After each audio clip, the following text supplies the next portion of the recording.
তো গাইস কি অবস্থা, সবার কেমন আছো তোমরা সবাই? তোমরা কিন্তু এই জায়গায় দেখতে পাচ্ছ আমি কিন্তু একটা ক্রাফটল্যান্ড ম্যাপ বানাইতেছি। আর এই ম্যাপের ভিতরে কিন্তু তোমরা 4টা স্কোয়াড থাকতে পারবা। এই 4টা স্কোয়াডের ভিতরে কিন্তু এক একটা রুমের ভিতরে তোমরা 2 জন থাকতে পারবা। আর এই ফুল ম্যাপের ভিতরে কিন্তু তোমরা মোট 8টা প্লেয়ার থাকতে পারবা। আর এই ম্যাপটা কিন্তু আমি হাইটে হাইটে একদম গুইটা গুইটা অনেক কষ্ট করে কিন্তু একটা বানাইছি। আর এখানে দেখতেই পাচ্ছ কিন্তু আমি প্রত্যেকটা জায়গা অনেক সময় নিয়ে অনেক সুন্দর সুন্দর করে গুছায় গুছায় কিন্তু আমি ম্যাপটা বানাইতেছি।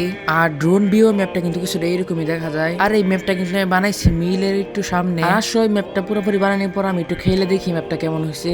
এখানে দেখতে পাচ্ছ তুমি যদি এই জায়গায় আসো ম্যাপে ঢুকো, তারপর কিন্তু দেখতে পারবা এই জায়গায় একটা ভিন্ডিং মেশিন আছে। এই জায়গায় কিন্তু তুমি সকল ধরনের গুলি পেয়ে যাবা। আর এই জায়গায় কিন্তু 4টা স্কোয়াড থাকবে, সবার কাছে কিন্তু সেম একই জিনিসটা থাকবো। যেহেতু এই ম্যাপটা এই বানানোর পর একটু ঘুরে ঘুরে দেখতেছি, তাই এই জায়গায় কিন্তু গেইনা বট ফালাই দিছে। আর এই ম্যাপটাতে কিন্তু তোমরা টুর্নামেন্ট স্টাইলে খেলতে পারবা। আর একবার না খেললে কিন্তু তোমরা এই ম্যাপটা মিস করে ফেলবা। তাই আমি বলবো কি একবার হলে ম্যাপটা খেলে দেখো। এদিকে দেখতে পাচ্ছ সবগুলো এনিমিরে মারার পর কিন্তু ম্যাচটা উইন হলে কিন্তু তোমরা এরকম কিছুটা দেখতে পারবা। এখন আসো আমি তোমাদেরকে দেখাই দেই আমার এই ম্যাপটা তুমি কিভাবে খেলবা। প্রথমে তোমরা এই জায়গায় চলে আসবা যেখান থেকে বিআরসিএস খেলো। তারপর তোমরা নিচে দেখতে পারবা যে কিন্তু একটা ক্রাফটল্যান্ড নামে একটা জিনিস আছে, ওই জায়গায় চাপ দিবা। তারপর তুমি যদি উপরের দিকে তাকাও তাহলে দেখতে পারবা একটা সার্চ করার অপশন আছে। ওইখানে যাওয়ার পর এই জিনিসটা তোমরা সার্চ করে দিবা। আমি কিন্তু কপি করে রাখছিলাম, এই জায়গায় এসে আমি দেখো পেস্ট করে দিলাম। আর এই সংখ্যাগুলো আমি কিন্তু ওই যে উপরে বড় করে লেখা দিচ্ছি, তোমরা এই জায়গা থেকে দেখে নিও। তোমরা সার্চ করার পর কিন্তু এই যে এরকম একটা ম্যাপ আসবো। তারপর আর কিছু না, ম্যাপটা ডাউনলোড করে তোমরা একটু খেলে দেখো ম্যাপটা কেমন হয়েছে। আর ওই ম্যাপটা খেলার পর যদি তুমি কোনো ভুল পাও তাহলে কিন্তু আমাকে বলতে পারো, আমি কিন্তু ওটা ঠিক করে দিমু। তাহলে এখনই যাও ম্যাপটা খেলে আসো।